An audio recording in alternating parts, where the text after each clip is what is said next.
व्यवस्था करी। मेयर साहब ने आपका बहुत आभार करता हूँ। और आज यहाँ ही नहीं, लखनऊ में, दिल्ली में, हर प्रदेश में उनका जयंती मनाई जा रही है। उनका परिवार बहुत बड़ा था। केवल उनके परिवार में रीता विजय नहीं थे, हर साथी उनका परिवार। और जो मैंने उनको कार्य करते देखा, अगर उनका कोई कार्यकर्ता कष्ट में था तो उसको कहने की जरूरत नहीं पड़ती थी। स्वर्गीय पिताजी सुबह फोन मिला करके हर जिले के जिलाध्यक्ष से पूछते थे इसका क्या हाल है, कोई तकलीफें तो नहीं, और मदद करते। कभी विरोधी समझ करके उन्होंने राजनीति करी। मेरी मदद माताजी जिला परिषद अध्यक्ष थी, जिला कांग्रेस कमेटी के अध्यक्ष थी 18 साल। शास्त्री जी, नेहरू जी और इंदिरा जी सब प्रधानमंत्री के कार्यकाल में जिलाध्यक्ष, उनका अध्यक्षा होते थे। तो एक बार उनको बड़ा गुस्सा, उन्होंने एसएसपी फोन करके दरोगे को कहा इसको ट्रांसफर कर दिया। शायद वहाँ कुछ क्राइम व्राइम हो गया है। वो जो दरोगा था एक फ्रीडम फाइटर का लड़का था। वो फ्रीडम फाइटर ने मेरे फादर को फ़ोन किया कि साहब माता जी ने जो है मेरे लड़के को ट्रांसफर करा दिया। मेरे फादर ने मेरी मदर से बात नहीं करी, सीधे एसएसपी को बोला कि उस पर क्या आरोप है। उनका वहाँ कुछ इंसिडेंट हो गया, तो ठीक है उसकी जाँच करो, उसको ट्रांसफर रोक दो। मेरी मदर बड़ी नाराज हुई कि एसएसपी मेरी क्या इज्जत करेगा, तुमने मुझसे बिना पूछे उसका ट्रांसफर स्टे कर दिया। उनका राजनीति में सत्ता है, ताकत है, लेकिन उसका प्रयोग करने के पहले कई चीज़ें सोचनी पड़ती हैं, देखनी पड़ती हैं। और फ्रीडम फाइटर मेरे साथ जेल में था। ठीक बात है, घटना घटी है, अगर वो नहीं उसको ठीक से इन्वेस्टिगेट करेगा तब कर देंगे। इस तरह से शांत किया। वो मुख्यमंत्री बने, हम लोग सब गए लखनऊ। मैं तो वकालत करता था, सियासत से बहुत दूर। रात में 1 बजे उनको आए तो हम सब थे परिवार के लोग, बड़े खुश, बढ़िया क्वालिटी से खाना मंगा के हम लोग सब खा रहे हैं। तो क्या आप लोग बड़े खुश नजर आ रहे हैं? मैंने कहा हाँ। क्या क्यों खुश हो? मैंने कहा मुख्यमंत्री बन गए। तो क्या इसमें आप लोग का क्या योगदान है? हम लोग का कोई योगदान नहीं है। क्या बनाने में योगदान नहीं है, हटाने में मैं योगदान अपना मत दे दीजिएगा कि आप लोगों से मुझे हटना पड़े। उनके कार्यकाल में एक चपरासी की नियुक्ति की सिफारिश मुझे भोगना नहीं कर सकता। तो ये उन्हें जीवन बड़ा खुली किताब थी। सुबह बैठ जाते थे, लोग खुले हैं, किवाड़े खिले हैं, लोग आ रहे हैं, जा रहे हैं, मिल रहे हैं। और उनके पूरे राजनीतिक जीवन में अगर आप देखें तो सत्ता में मुश्किल से 9 या 10 साल रहे, लेकिन संगठन तो उनकी बहुत पकड़ थी। मजदूरों के लिए, कर्मचारियों के लिए, शिक्षकों के लिए।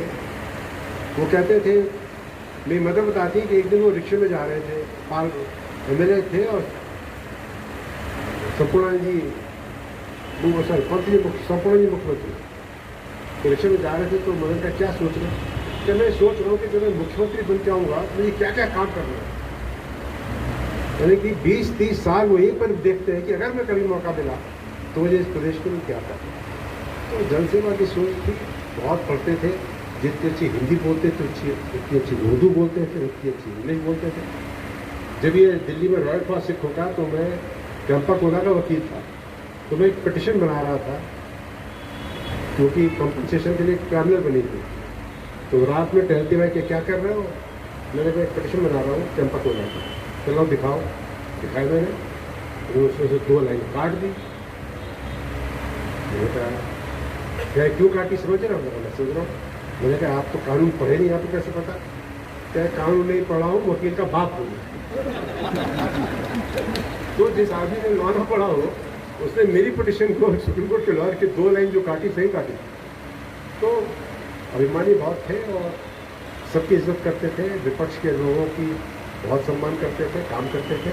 और ये गुण तो मैंने जरूर तय किया कि मैं मुख्यमंत्री बना, आप किसी विधायक से पूछ लो भारतीय जनता पार्टी कि जब वो मेरे पास आया तो मैं उसका काम किया कि नहीं किया, सबका किया। और परंपरा डाली कि मुख्यमंत्री के रूप में होकर के अजय भट्ट जो नेता प्रतिपक्ष थे उनके कमरे में विधानसभा में जाकर भोजन करता। तो विरोध तो होना ही है, राजनीति में है, लेकिन एक गरिमा पद की रखनी चाहिए, दिल बड़ा रखना चाहिए। और फादर कहते थे जो तुम्हारे खिलाफ है अगर उनको जोड़ोगे नहीं तो तुम आगे कैसे बढ़ोगे। जो खिलाफ है उनको कश्यप जी जोड़ना सिखाएगा, उनको जोड़ो। आज बहुत अच्छा लगता है कि उनकी मूर्ति जगह जगह बनी है। प्रधानमंत्री जी का आभारी हैं, डाक टिकट जारी किया उन्होंने दिल्ली में, आप सबको याद होगा। आज हम बहुत आभारी हैं उत्तर प्रदेश के मुख्यमंत्री की, योगी जी की, कितनी बड़ी प्रतिमा उन्होंने लगाई और अब वहाँ मालार्पण हो रहा है। और 4 तारीख को, आने वाली 4 मई को उपराष्ट्रपति जी अपने आवास पे एक पुस्तक का विमोचन करने जा रहे हैं, जो कि मेरी बहन रीता ने और एक इतिहासकार ने लिखी है। तो जो सम्मान हमारे प्रधानमंत्री जी ने दिया, पार्टी ने दिया, भारतीय जनता पार्टी ने दिया, उसका उनको कृतज्ञ है। और ये 7:30 बजे ये उत्तराखंड में ये कार्यक्रम कराने के लिए आप सबको जो है बहुत बहुत धन्यवाद, बहुत बहुत आभार। हमारा पूरा परिवार का लगाव यहाँ पे राजनीतिक नहीं है, भावना से जुड़ा है। और भावना ये है कि जिस क्षेत्र से पिताजी को इतना श्राद्ध मिला, इतना सम्मान मिला, उस क्षेत्र में अगर हम रह के कुछ करते हैं तो वही सब श्रद्धांजलि है। सौरभ का मार्गदर्शन करिए। सौभाग्यशाली है कि आपके बगल में ऐसे ऐसे लोग बैठे हैं जो कि ज़मीन से जुड़े हैं, जिनके पास विजन है, जिनके पास सोच है। ये सब आपका मार्गदर्शन करें, इन सब राय लेते रहिए। और जैसा आपने कहा, बड़ी खुशी हुई कि जब आप सोते हैं तो सोचते हैं कोई ऐसा काम ना करें कि उनकी छवि खराब हो, और मैं इस बात से प्रभावित हूँ। आप सबका बहुत बहुत आभार व्यक्त करता हूँ, विशेष तौर पर मुख्यमंत्री जी का, सारे मंत्री जो यहाँ हैं। और कई लोग तो यहाँ उनको पता ही नहीं है कि 7:30 बजे कार्यक्रम हो गया है, वो 10 बजे आएंगे। तो खंडूरी जी की ड्यूटी लगाई जाती है कि खंडूरी जी यहाँ तब तक रहेंगे जब तक यहाँ आखिरी व्यक्ति नहीं चला जाता। आप यहाँ स्वीट हाउस में बैठ करके चाय पानी पीजिए, आपका कोई बजट नहीं है। गुप्ता जी के आप गेस्ट हैं, हाँ आराम से सब चाय पीजिए, तुमसे कहिए, लेकिन जब तक आखिरी आदमी ना चला जाए आप जगह छोड़ नहीं सकते। खंडूरी है तो जरूरी है, मजबूरी है। और मैं भाई साहब को भी याद करता हूँ, खंडूरी जी को बड़ी खुशी होती है कि उनकी बेटी, उनकी बहन ऋतु आज यहाँ स्पीकर है। तो इस क्षेत्र ने जो हमको दिया है, शायद हम इस क्षेत्र को नहीं दे पाए हैं। तो हमारा यही संकल्प होना चाहिए कि और करो, और करो, और करो, और लोग के मन जीतो, अच्छी छवि छोड़ो। इन शब्दों के साथ आपका बहुत बहुत आभार व्यक्त करता हूँ, विशेष तौर पर इंडिया साहब का, कि आपने सब व्यवस्था करी। और पार्टी के संगठन जिनका कार्यकर्ताओं का वो धीरे पीछे बैठा हुआ है हमारा कोई है, तो उसको वो इतना तेज काम करता है ना कि आप उसको बोलो फर्स्ट गियर में चलो, वो चौथी गियर में चालू कर जाता है। तो बहुत अच्छी टीम है, बल्कि में थोड़ी बहुत, तो बहुत जबरदस्त लोग हैं आप लोग। आप यही शक्ति बने रहे, यही ऊर्जा बनी रहे। तो और कल तो आपने देखा आए थे हमारे संतोष जी, नाम उनका संतोष है लेकिन बड़े असंतोष है उनमें। वो चाहते हैं हम लोग और अच्छा करें, और अच्छा करें, और अच्छा करें। निश्चित तौर पर सब मिल करके अच्छा राज्य बनाएं, संकीर्ण भावनाओं से ऊपर उठे। हम हिमालय के लोग हैं, हमारी प्रेरणा लेनी चाहिए चोटियों से। संकीर्ण भावनाओं से हट करके क्षेत्रवाद, जातिवाद, इन सब चीज़ों पर करके हमारी एक पहचान होनी चाहिए। नाम पौड़ी के, ना टेरी के, ना चमोली के, ना पिथौरागढ़ के, हमारी एक पहचान होनी चाहिए कि उत्तराखंडी है। और जो यहाँ बसा है उसका उतना ही अधिकार है, उसकी वही पहचान है जो बहुगुणा की है, जो सबकी है। तो एकता रहे हमारे आपस में, हमारा राज्य आगे बढ़े। इन्हीं शब्दों के साथ स्वर्गीय पिताजी को श्रद्धांजलि देता हूँ और आप सबका बहुत बहुत बहुत बहुत आभार व्यक्त करता हूँ। और मैं खड़ा रहूँगा जब तक खजानदार जी का अध्यक्षता का भाषण खत्म नहीं होगा। आइए मैं खड़ा हूँ आपके स्वागत में। बड़े निर्मल स्वभाव के, बड़े सज्जन व्यक्ति हमारे और नैन बाग के इलाके से, लेकिन उनके पूरे जीवन को मैंने देखा है, हर जगह इनमें बड़ी सादगी और सही निर्णय लेते हैं, सही समय पर निर्णय लेते हैं। और मैं तो विपक्ष में था, कांग्रेस में था या भाजपा में था, मन से चाहते थे कि मैं जीतूं, काम मेरे खिलाफ करते थे। हमारे क्षेत्र के विधायक हैं। अरे मैं तीन मीटिंग इनकी विधानसभा में करी, हमारे घर के विधायक हैं सर ये। 3 मीटिंग इनकी विधानसभा में करी। और जो है वो जब रिजल्ट आ रहा था तो ध्यान से देख रहा था, तो ये लीड बढ़ रही थी और मेरा ब्लड प्रेशर भी जो है नॉर्मल हो रहा था।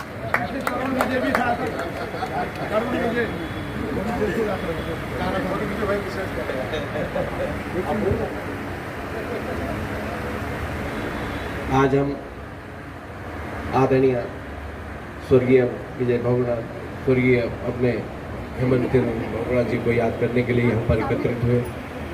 उनके जन्म दिवस पर इस कार्यक्रम में उपस्थित हमारे सम्मानित और आदरणीय पूर्व मुख्यमंत्री आदरणीय विजय बहुगुणा जी, अपने बीच में उपस्थित मंचासीन हमारे कैबिनेट मंत्री आदरणीय सुबोध उनियाल जी अपने बीच में उपस्थित, अपने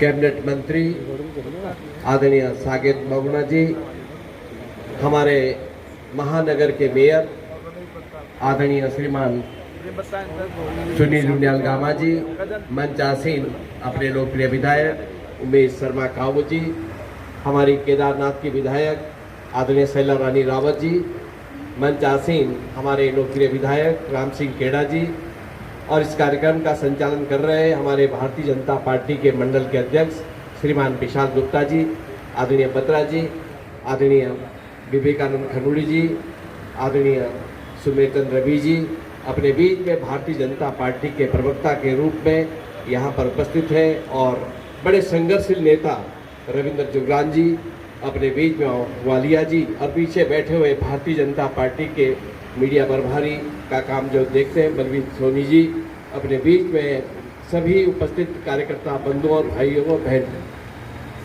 मैं आज भावभीनी श्रद्धांजलि अर्पित करता हूँ हेमपुत्र हेमंतिनंद बहुगुणा जी को, और उनको याद कर रहा हूँ।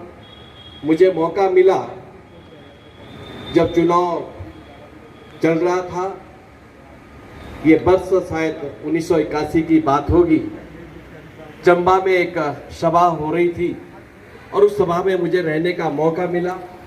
हल्की हल्की बारिश हो रही थी और उन्होंने अपना भाषण प्योर गढ़वाली में दिया। उनको सुनने का पहली बार, उनको देखने का भी पहली बार मौका मिला, और उन्होंने उस समय रानी चौरी का जिक्र किया। हमारे पूर्व कृषि मंत्री जी बैठे हैं, वन मंत्री, आज वन मंत्रालय आपके पास है। रानी चौरी का जो इतिहास बदला, ये उनकी देन थी कुल मिलाकर के। और फिर वो दिन भी मैं याद करता हूँ, 17 मार्च 1990 मेरा पहला उद्बोधन हो रहा था, राजनीतिक भाषण पहला हो रहा था। उस दिन हमारे जौनपुर विकास खंड के अंतर्गत, मैं उस समय कनिष्ठ प्रमुख हुआ करता था, वहां पे जिला पंचायत अध्यक्ष का दौरा था।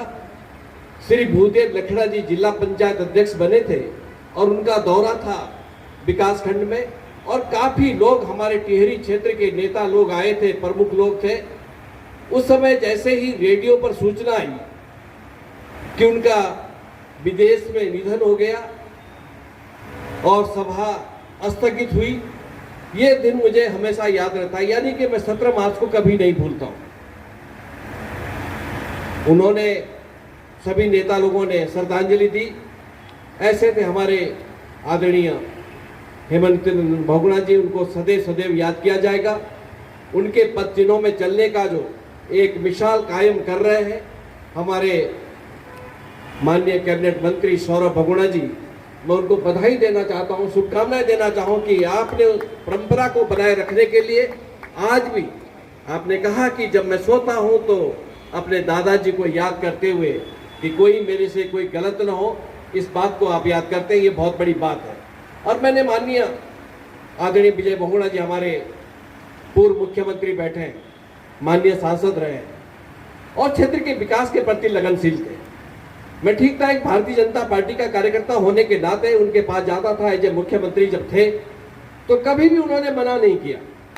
कभी भी कोई भी मैं आर्थिक सहायता ले जाता था, क्षेत्र की समस्या को लेके जाता था, परंतु कभी भी ऐसा नहीं कहा कि तुम बीजेपी के लोग हैं, मैं ये काम नहीं करूंगा। तुरंत कहा कि तुरंत दीजिएगा मुझे, मैं तुरंत काम करता हूं। ये उनका ध्येय है और आज उनकी सच्ची जो भावना है, उस भावना से अपने यहाँ पे उद्बोधन किया है। वो सच्चाई का एक बात कही है। आज बहुगुणा जी को याद करने के लिए ये दिन हमको, 2 दिनों को कभी नहीं भूलना चाहिए। 25 अप्रैल का दिन हो और चाहे वो 17 मार्च का दिन हो।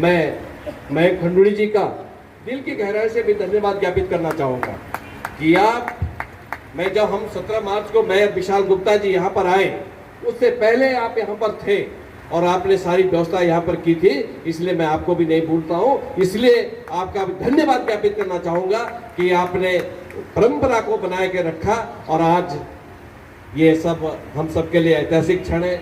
उनके जन्मदिन पे हम उनको याद कर रहे हैं और महापुरुषों को याद करने के लिए हमको दलगत राजनीति से ऊपर उठना चाहिए। कभी भी इस प्रकार की भावनाएं मन में शंका नहीं होनी चाहिए कि ये फलानी पार्टी का, ये फलानी पार्टी का। जब महापुरुषों को याद करने का समय होता है तो एक मंच पे आना चाहिए। अभी मुझे लगता है कि थोड़ी देर में बाद कांग्रेस के मित्र भी यहाँ पर आएंगे, किंतु सब इकट्ठा ही आ जाते तो बहुत ही अच्छा लगता, क्योंकि एक महापुरुष को भी याद कर रहे हैं, इसलिए व्यवस्था है। और ये अपने मन में ये भावनाएं भी होनी चाहिए कि हम सब मिल करके ऐसे महापुरुषों को याद करें। मैं उनको सच्ची दिल से श्रद्धांजलि अर्पित करता हूं। और जब तक सूरज चांद रहेगा मेरा नाम रहेगा, जब तक सूरज चांद रहेगा, जब तक सूरज चांद रहेगा। हेमंती नंदन भोगुणा जी, हेमंती नंदन भोगुणा जी, बहुत बहुत धन्यवाद। इस कार्यक्रम की जो रूपरेखा तैयार हुई, वालिया जी 2 मिनट बैठ जाइए। इसमें जिनकी भूमिकाएं हैं, इसमें प्रथम नागरिक आदरणीय मेयर साहब, क्षेत्रीय विधायक आदरणीय खजानदास जी, जिन्होंने चिंता करी। और चिंता करने में एक व्यक्ति जो बीच में बैठा है, बलजीत सोनी भाई, लगातार मुझे फोन से संपर्क था कि विशाल तुम्हारा मंडल है, तुम्हारी विधानसभा है, इसकी चिंता करो, समय बदल गया है, 9 बजे से 7 बजे हो गया, 7 बजे कैसे कार्यकर्ता है ये? मैंने भाई साहब ये भारतीय जनता पार्टी का संस्कारिक कार्यकर्ता है, 7 बजे भी आएगा, क्योंकि महापुरुष का कार्यक्रम कर रहे हैं। क्योंकि ये सोच और ये विचार केवल भारतीय जनता पार्टी दे सकती है और कोई नहीं दे सकती। क्योंकि हमने सभी प्रतिमाओं को, जिसमें राजीव गांधी जी की प्रतिमा भी हमने सफाई व्यवस्था के साथ जोड़ी है, आदरणीय सभी नेताओं की प्रतिमा हमने साफ सफाई की है। इसी भावनाओं के साथ भारतीय जनता पार्टी का कार्यकर्ता काम करता है। मैं सभी का आभार प्रकट करता हूं। यहाँ जितने लोग पहुंचे सभी कार्यकर्ता, हमारी पूरी विधानसभा के कार्यकर्ताओं का आभार प्रकट करता हूँ। और आखिरी पंक्ति में मयंक खंडूरी जिन्हें चिंता करी पूरे कार्यक्रम की, मैंने रात को कहा भैया माला की व्यवस्था है, मालाएं लानी है मुझे। बोला भाई आपको कुछ नहीं करना, सब व्यवस्था की गई है। और ये टेंट वगैरह की व्यवस्था विभाग के द्वारा हुई। मैं आपका भी आभार प्रकट करता हूँ, सभी अधिकारियों का बहुत बहुत धन्यवाद। आप सभी का बहुत आभार।